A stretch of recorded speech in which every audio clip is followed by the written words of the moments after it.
pelo fato de que a filosofia aristotélica defendia esse cunho das obras como sendo um elemento da justiça aplicada na vida civil e na vida social do indivíduo. Então, o entendimento que a Idade Média tem, por exemplo, de que as obras poderiam cooperar para a salvação do indivíduo, derivava-se especificamente do aspecto técnico e ético da ética nicômaco de Aristóteles.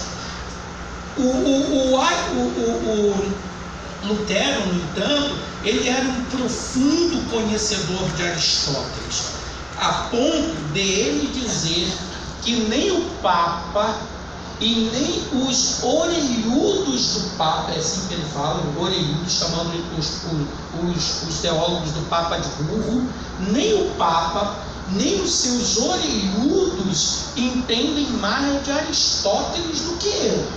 Ele vai dizer, porque eu estudei na mesma escola que eles e sei o que eles não sabem sobre Aristóteles. É assim que ele define. Então, eles não venham falar comigo de filosofia aristotélica porque eu conheço mais Aristóteles do que qualquer um deles. Então, ele já estava, portanto, se organizando, se armando para mostrar que a posição que ele estava trazendo a respeito da fé sem as obras não era porque ele desconhecia o princípio filosófico aristotélico que sustentava essa doutrina na Idade Média, mas tão somente que ele era tão conhecedor quanto qualquer um de Aristóteles, e ele, na verdade, não ia cometer um erro crasso de confundir a questão da filosofia. Então, essa perspectiva de Lutero, portanto, ocorre que a partir de 1513 até 1505, ele, como doutor docente, ele é chamado, portanto, para dar preleção sobre os salmos. E aí que começa a sua interpretação, que tem como base esse texto aí: contempla Cristo, pois este é o homem no qual se aplica exclusivamente tudo. Por quê? Quando ele faz a exegese do livro de Salmos, é a primeira ocasião que ele consegue consolo para a questão da justiça de Deus. Por quê? Uma questão muito simples. Ele, com a mente culpada, busca, portanto, dentro dos recursos da religião do seu tempo, a salvação própria. Não consegue. Isso ele sendo radical consigo próprio. Depois, ele é recomendado pelo seu mentor espiritual no monastério que ele deveria se ajuntar com os místicos, porque os místicos necessariamente retiravam-se, eram eremitas e, portanto, para os místicos tudo se reduzia na perspectiva do amor de Deus. Lutero também vai recorrer a esses místicos, mas chega um momento que ele percebe que também a teologia mística não é suficiente para livrá-lo da culpa. Quando então ele vai ler o livro dos Salmos, que ele começa a identificar a primeira solução, porque ele percebe que nos Salmos, principalmente nos penitenciais, que fazia parte, portanto, da exegese que ele estava prestando na Universidade de Wittenberg, vocês sabem o que são os salmos penitenciais, não é isso? São aqueles salmos de confissão de pecados. E alguns desses salmos de confissões de pecados, que não são poucos dentro do Saltério, por exemplo, quando ele vai fazer comentário e inclui uma perspectiva desses salmos da teologia do seu tempo, que era alegórica, ele acaba vendo Cristo no sofrimento do justo dentro dos salmos penitenciários. E isso, portanto, começa a lhe dar um alívio da sua consciência culpada, porque ele começa a entender que é Deus que exige justiça, mas na verdade era o Filho que ministrava o perdão. Mas a exegese que ele usa inicialmente para esse salmo é uma exegese alegórica. É por isso que ele vê nos salmos e no Antigo Testamento a pessoa de Cristo. Claro que esse objetivo, mais tarde, ele vai abandonar sob certo aspecto, porque ele vai optar por uma leitura mais gramatical, mais literal da Bíblia, mas até o momento, essas formas alegóricas em ver Jesus Cristo em todas as passagens do Antigo Testamento acaba se tornando uma propriedade da sua interpretação, que o ajuda a obter tantas respostas para as suas perguntas existenciais, quanto também para as suas perguntas teológicas. Somente a partir da leitura de Romanos capítulo 1, versículo 17, é que ele, portanto, encontra a resposta para os seus problemas. E ele diz, portanto, que não foi senão com muitos conflitos, que ele não era capaz de compreender de como Paulo dizia que a revelação da justiça de Deus se manifestava por meio do Evangelho. Então ele aliou o Evangelho ao conceito da justiça de Deus e não pôde compreender o que isso significava de fato. Nesse caso, portanto, ele vai discordar da interpretação tradicional que admitia que a justiça de Deus era o castigo de Deus sobre os homens, e vai começar a afirmar, portanto, que a justiça não procede das boas obras, como estava presente na ética a Nicômaco, mas que tanto a justiça do crente quanto a justificação que ele recebe são dons de Deus juntamente com a fé. A partir dessa perspectiva é que Lutero vai defender que a justiça de Deus provém exclusivamente da fé. Ele diz o seguinte: esta epístola, se você for passar um pouquinho aí, por favor, ele vai dizer assim: a justiça de esta epístola é sem dúvida o escrito mais importante, o mais puro evangelho do Novo Testamento. Que epístola é essa? Ele está falando, portanto, do seu comentário à epístola aos Romanos. Ele diz, portanto, veja só, pode passar, por favor, pode passar. Ele entende que fé, na verdade, ele vai definir isso na epístola, que fé é uma confiança viva, pode passar, inabalável na graça de Deus. E a fé em Cristo não é meramente acreditar em Cristo, mas é o modo de existir em Cristo. Pode levantar mais um pouquinho? Que a fé em Cristo não é eu acredito, não é um mero acreditar, mas é um modo de existir no próprio Cristo. É assim que ele define a palavra pistis dentro do seu comentário. Ele também vai definir que justiça, portanto, é essa fé. E ela significa a justiça de Deus por causa de Cristo, nosso mediador. Então ele vai entender que a justiça está relacionada ao aspecto da fé e que o crente obtém essa justiça de Deus mediante o sacrifício de Jesus Cristo e não por meio das suas obras boas, como pretendia na ética a Nicômaco. Na verdade, o crente é justificado pela fé, e mediante essa fé, a justiça de Cristo passa a ser também desse crente. É a partir desse conceito, então, que Lutero diz o seguinte: pode abaixar um pouquinho. Senti-me renascer e atravessar os portais abertos do paraíso, dizia ele. Toda a escritura ganha um novo significado, e ao passo que antes a justiça de Deus me enchia de ódio, agora se tornava indizivelmente bela e me enchia de amor. Este texto, afirma Lutero, veio a ser uma porta para o céu.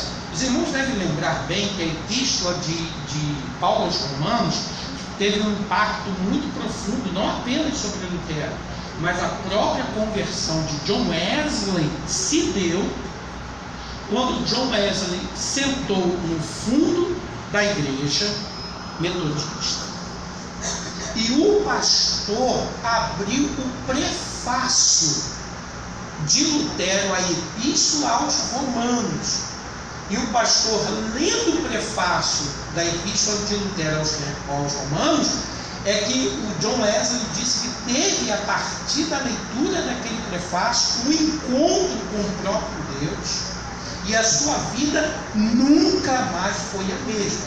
Então, não apenas Lutero teve uma forte influência da Epístola de Paulo aos Romanos, mas como o próprio John Wesley, da qual nós, pentecostais, temos um pouco de suas raízes, também teve uma forte influência, e essa influência não apenas da Epístola aos Romanos, mas como o próprio comentário de Lutero ao prefácio da Epístola aos Romanos, que está no volume 8 da sua obra, editada no Brasil. Então, nesse aspecto, uma coisa que a gente identifica é que os comentários que Lutero faz à Sagrada Escritura estão sempre repletos da sua experiência de vida. E neles, basicamente, encontramos uma confissão implícita da importância que a Bíblia teve na vida do reformador. Todo o comentário de Lutero, eu não sei se os irmãos aqui já tiveram oportunidade de ler alguma das obras de Agostinho. Se você observar, todas as obras de Agostinho são marcadas pela primeira pessoa do singular. Isto é, Agostinho fala sempre das suas obras na primeira pessoa. Nós temos o hábito, normalmente, de, por causa dos recursos acadêmicos do nosso tempo, nós sempre elaboramos um texto na terceira pessoa. Mas o método usado por esses autores, principalmente por Agostinho, era inserir-se dentro do próprio comentário que ele fazia.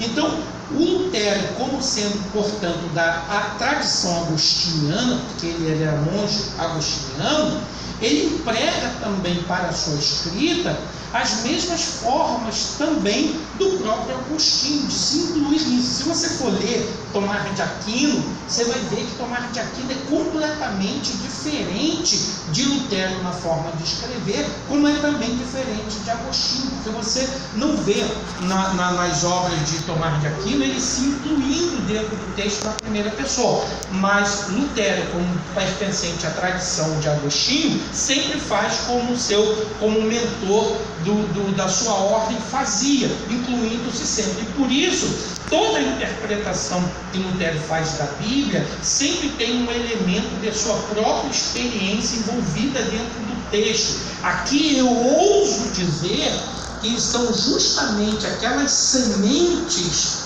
da leitura que o pentecostal faz da Bíblia, que o período de racionalismo alemão e do grande dogmatismo do fundamentalismo arrancou dentro do comentário bíblico. Porque os irmãos sabem muito bem que a partir da modernidade, a partir do iluminismo, foi dado, portanto, a razão, o privilégio maior do que a experiência. Então, a partir desse conceito iluminista, ninguém mais dá ênfase ao conceito da experiência dentro do próprio fazer teologia. E nós temos, portanto, toda uma modernidade marcada pelos princípios do iluminismo, pelo princípio do racionalismo, e mais a vida e a experiência do teólogo vai sendo retirada do conjunto dos seus estudos. Hoje, nós pentecostais precisaríamos, por exemplo, quando Agnes Osman, que foi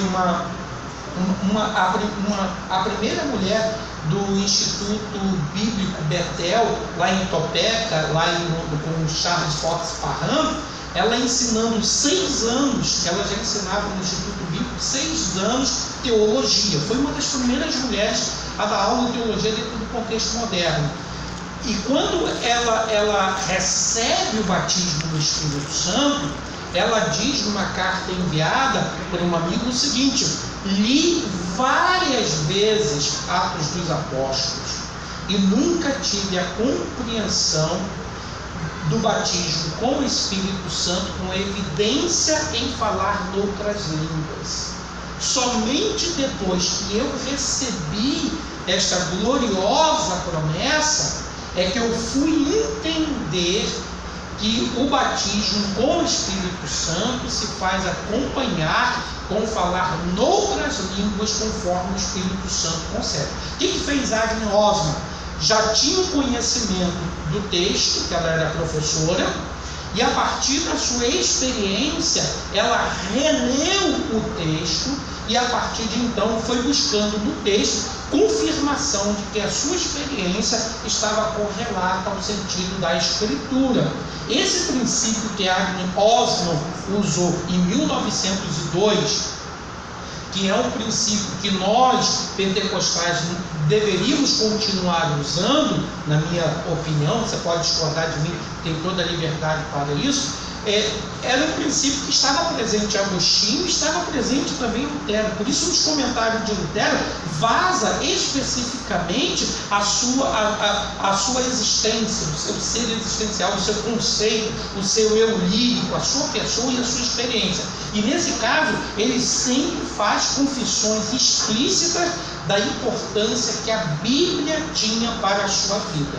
Então, se temos, portanto, no primeiro legado, poderíamos dizer que teria ter dado à Sagrada Escritura o valor que ela tem dentro do conceito da vida cristã. Nesse caso, portanto, abaixa um pouquinho, por favor. Não, sobe. Os princípios que impulsionaram a reforma estiveram, portanto, embasados no valor que Lutero dava à Sagrada Escritura. Aí embaixo, por favor. Embaixo, mais um pouquinho. Ao final da página. Isso aí. Exatamente. Tenta acompanhar comigo aí, tá bom? Os princípios, então, que impulsionaram a reforma estiveram embasados no valor que Lutero dava à Sagrada Escritura e à sua interpretação. Aqui está o fundamento da coisa. Preste atenção. Por quê? Não se lia a Bíblia no tempo de Lutero? Lia-se. Não se interpretava a Bíblia no tempo de Lutero? Interpretava-se. Porque tem, portanto, a leitura de Lutero, que distinguiu-se tanto da leitura dos seus pares, o que houve, portanto, com a hermenêutica de Lutero, que distinguiu-se tanto dos hermeneutas do seu tempo, a ponto de termos como legado justamente isso, a Sagrada Escritura e a interpretação dela como um dos fundamentos para a reforma protestante. Vamos lá. O princípio, portanto, fundamental, que por meio dele irradia uma nova leitura da Bíblia, ainda continua um legado para a igreja contemporânea. Sacra Escritura sui ipsius interpretis. A Sagrada Escritura é sua própria intérprete. Esse é um princípio ainda que você encontra em todo e qualquer manual de hermenêutica reformado, fundamentalista e ortodoxo. Esse é um legado de Lutero que até hoje a hermenêutica clássica ainda mantém, de que a Sagrada Escritura é sua própria intérprete. Já nós vamos entender o que significa. Impoluto, portanto, na sua decisão de interpretar a Escritura por meio da própria Escritura, isto é, os fundamentos que Lutero procura usar para compreender a Bíblia, não são exatamente os métodos fora da Escritura. Esse seria, portanto, métodos extra-escritura, mas seria um método agora ad-inscritura, intro-escritura, isto é, um método para dentro da Escritura. Então, para Lutero, por isso que ele não nos dá uma regra detalhada dos princípios que ele usa, porque os princípios que ele usa são extraídos do próprio texto que ele está analisando. É o texto da Escritura que conduz a ele a regra e o método que deve ser usado. Geralmente, o nosso trabalho de hermenêutica é diferente. Nós temos um método já conhecido e pegamos esse método e subordinamos a Escritura a este método. Não é isso que nós fazemos? Você aprende regras de interpretação, depois você pega essa regra de interpretação e subordina a Escritura a esta regra. Lutero fez o papel inverso. Ele faz do próprio texto que ele extrai a regra para interpretar procurando seguir a direção que o próprio texto e o sentido da Escritura propõem. Por exemplo, só para que vocês tenham uma ideia, o método histórico crítico, desde as suas origens, por exemplo, ele é um método que submete a Bíblia aos seus princípios. Como também os nossos métodos ortodoxos também fazem isso, apesar de nós termos essa citação de Lutero de que a Bíblia é a sua própria intérprete. Mas se a Bíblia é a sua própria intérprete, ele quer dizer, na verdade, que o modo de entender e interpretar a Bíblia deriva-se do seu próprio texto, do seu próprio sentido, da direção que o texto quer levar e não diretamente do método exterior que eu uso para chegar ao que ela quer dizer. Não sei se os irmãos conhecem aqui uma obra de pedagogia, tem uma obra, eu lembrei agora, eu não estava preparado para falar sobre isso, mas eu lembro que quando eu estava estudando pedagogia, nós tínhamos uma obra do Juan Bordaneve, que falava sobre estratégias de ensino-aprendizagem. Estratégias de ensino-aprendizagem, Juan Bordaneve, era uma obra publicada pela Vozes, e o Juan Bordaneve ele incluía nesta obra que é um método em que a aprendizagem deveria seguir-se ao princípio do próprio estudo, e não diretamente como algo externo ao próprio estudo. Esse princípio que ele queria dizer era que quando eu preparo uma aula sem conhecer o aluno, geralmente eu já venho com o método e a estratégia toda para aplicar na aula. Quando você conhece o aluno, você já faz um papel inverso. A partir do conhecimento que você tem do aluno, você prepara a aula dentro do que você conhece dele, e não, por exemplo, como alguém que não conhece e submete o aluno ao método que você trouxe externo. Outro, você pega o método e submete ao modo como o aluno aprende melhor. Aqui Lutero está querendo dizer a mesma coisa.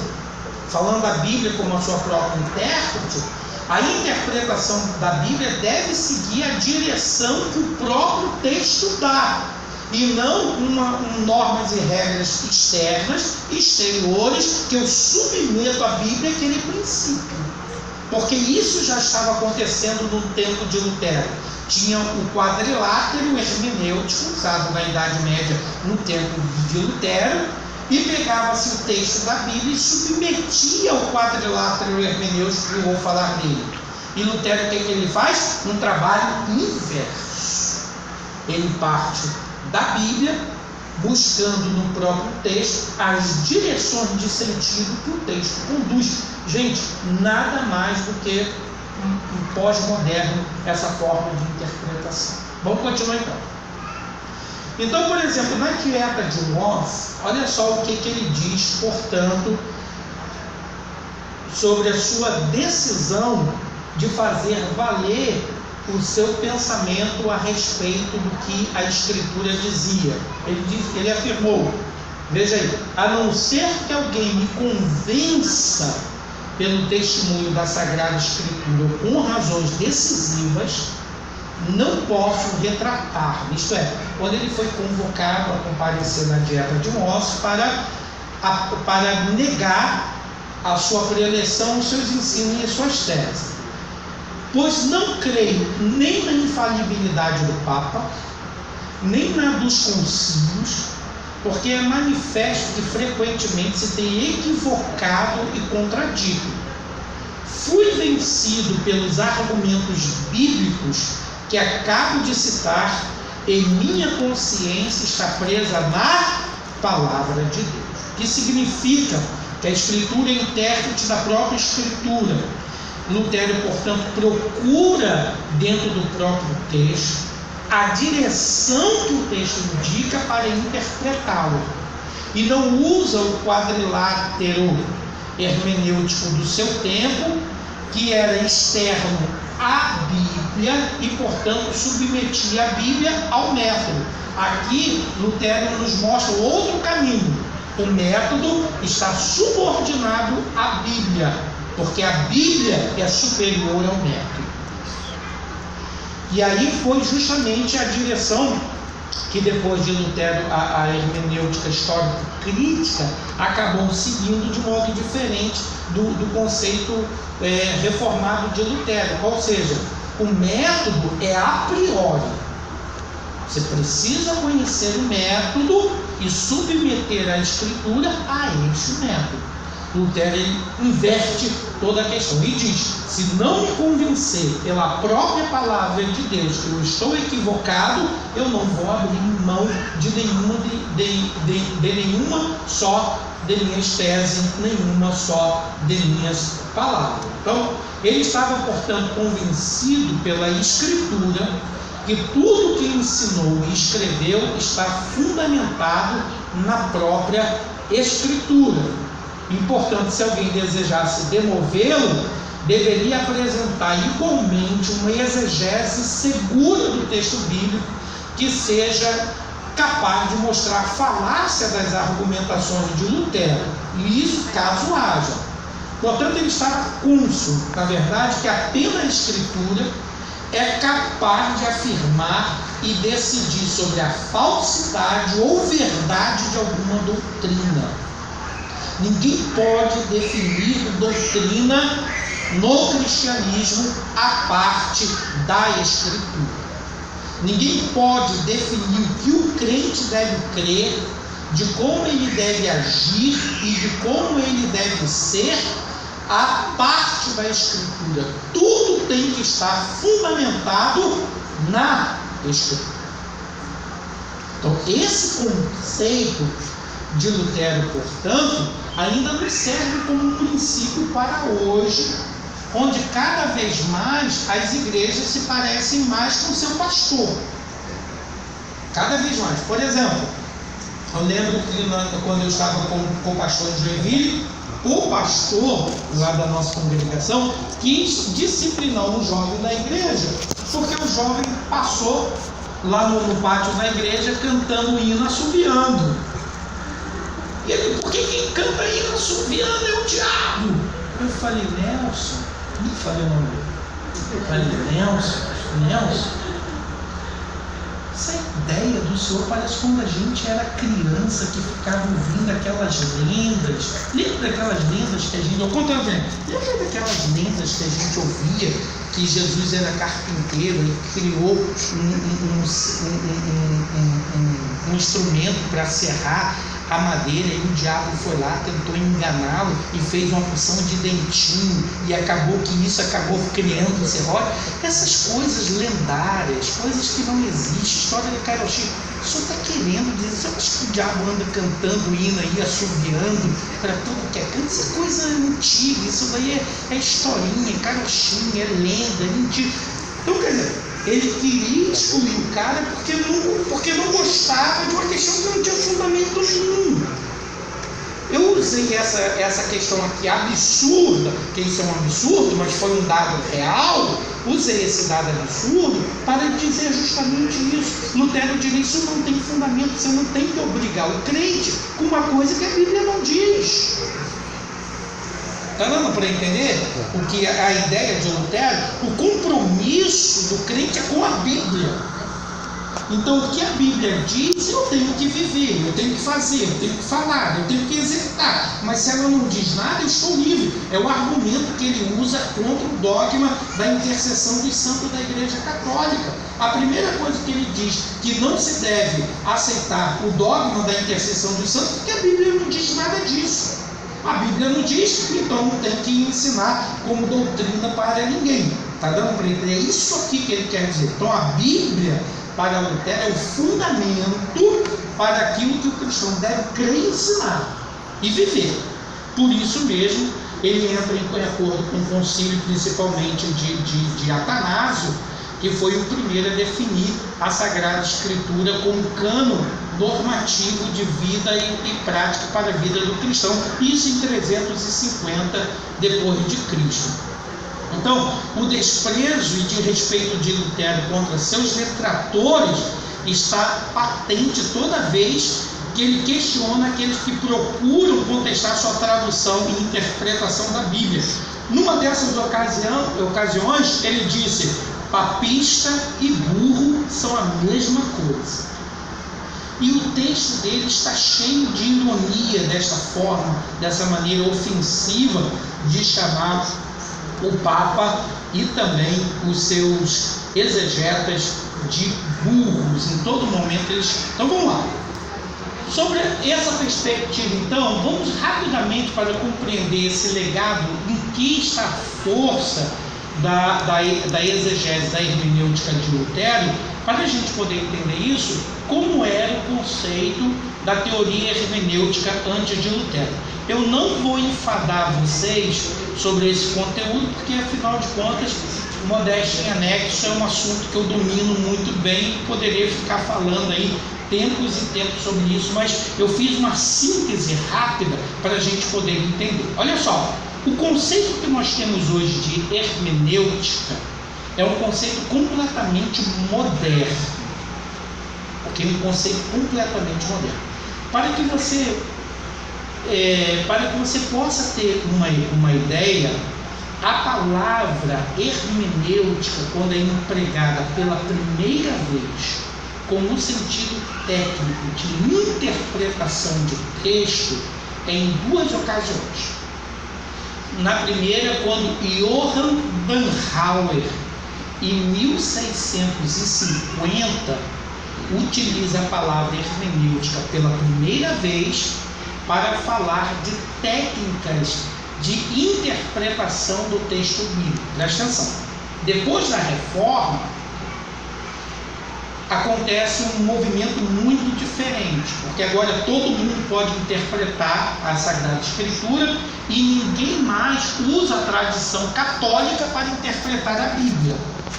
Então os pastores da Reforma não sabem como devem interpretar exatamente a Bíblia.